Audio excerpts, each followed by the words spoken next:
Présidente, ministre, collègues, avec ce projet de loi, vous nous demandez d'accepter la pagaille et l'improvisation, sous couvert une nouvelle fois de l'urgence de la situation. Mais cette fois-ci, l'urgence est énergétique. Votre impréparation est telle que vous nous annoncez prochainement des écoles fermées faute d'électricité. Alors, les jets privés vont pouvoir continuer de voler, les panneaux publicitaires resteront allumés, mais les parents que l'on informera la veille, il ne leur restera que l'énergie du désespoir. Face à l'urgence, donc, votre projet de loi sur les renouvelables n'est pour l'instant qu'un micmac administratif peu compréhensible et manquant cruellement de vision politique. Au menu, des dérogations à tire-larigot et une planification sans plan. Un exemple pour en résumer l'esprit. Vous prévoyez de créer des zones d'accélération pour les énergies renouvelables. C'est à vrai dire le dispositif central de votre grande ambition planificatrice. Or, rien n'est prévu pour s'assurer que ces zones accueillent effectivement des installations de production d'énergie renouvelable pour atteindre nos objectifs de production, et rien ne dit non plus qu'il n'y aura pas d'installation de production d'énergie renouvelable hors de ces zones. Donc pourquoi un tel dispositif ? La réponse, c'est la toile de fond de votre texte, l'idéologie de votre gouvernement, l'obsession de la Macronie, c'est le marché. Aux États-Unis, Biden met 400 milliards sur la table pour l'industrie et pour la souveraineté énergétique. Ici, Macron pense sortir des énergies fossiles en ne faisant aucun investissement public conséquent et en créant 14 postes pour la transition énergétique.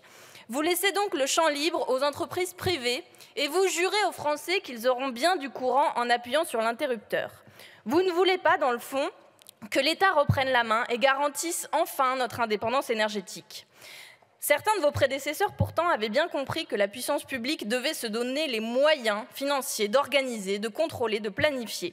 Nous n'aurions pas construit 120 barrages entre 1945 et 1960, ni d'ailleurs les 58 réacteurs du plan Messmer, sans investissement public majeur. Aussi discutable que soient ces grands chantiers, ils relevaient d'une vision, d'un choix pour la nation. Mais en Macronie, on préfère demander au privé de bien vouloir, s'il lui plaît, importer des panneaux photovoltaïques chinois et des éoliennes allemandes. Pour tranquilliser le secteur privé, vous rognez sur le débat public en le remplaçant par des consultations numériques. Votre projet de loi n'est donc pas à la hauteur des enjeux en termes de planification par la puissance publique. Il est bricolé à la hâte pour rattraper votre retard en matière de développement des énergies renouvelables. La France est le seul pays de l'Union européenne qui n'atteint pas ses objectifs dans ce domaine, et c'est votre bilan. Mais, miracle, vous voilà enfin converti aux énergies renouvelables, vous êtes finalement convaincu par la nécessité d'accélérer tout de suite maintenant que Bruxelles nous menace d'une amende, que Poutine coupe le gaz, que les réacteurs nucléaires sont à l'arrêt. Il était temps et nous attendions cette épiphanie qui doit avant tout s'accompagner d'une ambition claire pour le pays. Le 100% énergie renouvelable peut en être une, c'est la nôtre. Évidemment, il faudrait en discuter, mettre les différents scénarios sur la table, mais vous avez préféré d'abord annoncer qu'on va couvrir le pays de petits réacteurs nucléaires. Ce qui, au passage, n'est ni sérieux financièrement, ni scientifiquement, puisque ces projets sont moins matures en termes de technologie que les voitures volantes. Nous déplorons donc une accélération sans objectif, sans définition préalable de l'horizon à atteindre. Il faut une ambition claire. Ensuite, en augmentant les moyens. Nous étions prêts à en débattre lors de la discussion sur le projet de loi de finances, mais non, à peine commencé l'examen du budget écologie, un 49.3 a sonné le glas de cette ambition. Oubliez donc les postes pour les DREAL, les DDT ou la DGEC demandés par l'intégralité des acteurs du secteur pour raccorder les capacités en attente. Oubliez les moyens pour la justice qui pourraient débloquer les contentieux en cours. Vous promettez une grande accélération faite par un État affaibli. Permettez-nous donc de douter.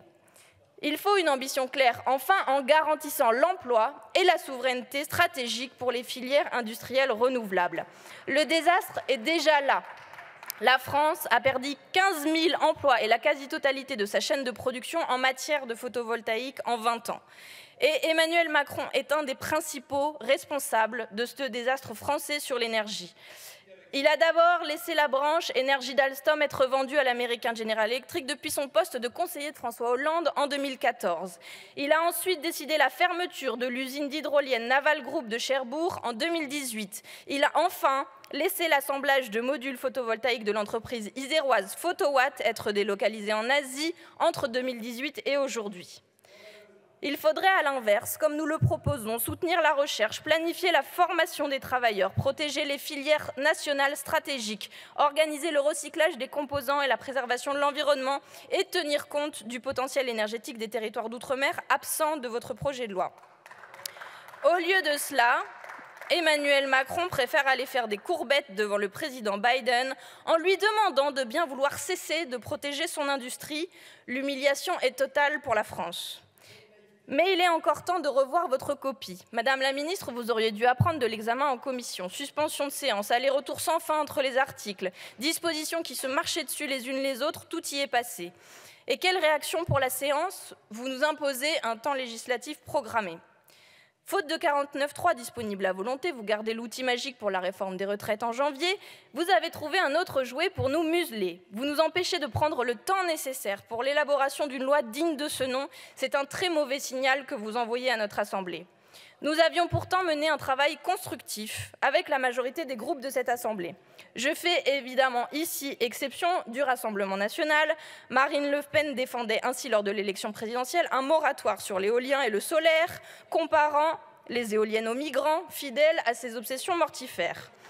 Nous avons travaillé en trouvant des solutions, bien au-delà de la NUPES d'ailleurs, et parfois au sein même de votre majorité. Il s'y trouve des députés sincèrement nourris, notamment par les travaux utiles pensés par le Haut Commissariat au plan de M. Bayrou, je pense à la géothermie, travaux que vous avez écartés de cette discussion. En résumé, la loi doit être à la hauteur de l'enjeu et ce n'est pas le cas aujourd'hui lorsque nous commençons son examen. Notre groupe est clair, des renouvelables, oui, l'accélération aussi, mais pas n'importe comment et pas à n'importe quelles conditions. Nous refuserons donc toutes les dispositions cheval de Troie du soutien au nucléaire qui se cachent dans votre texte, et elles sont nombreuses, comme le soutien à l'hydrogène bas carbone. Nous refuserons tout agrivoltaïsme qui artificialise les sols et nuit à notre souveraineté alimentaire. Nous refuserons les contrats d'achat d'électricité, les fameux PPA, grâce auxquels Google s'approprie déjà des éoliennes dans la mer du Nord. Nous refuserons les bidouilles sur les factures d'électricité. Nous refuserons enfin le retour de la raison impérative d'intérêt public majeur sans les garanties que nous avons demandées en commission. Voilà quelques lignes claires de fracture avec votre vision et avec ce projet de loi. Mais nous ne nous en tiendrons pas là, puisque nous proposerons par amendement de nombreuses mesures pour une meilleure planification des renouvelables.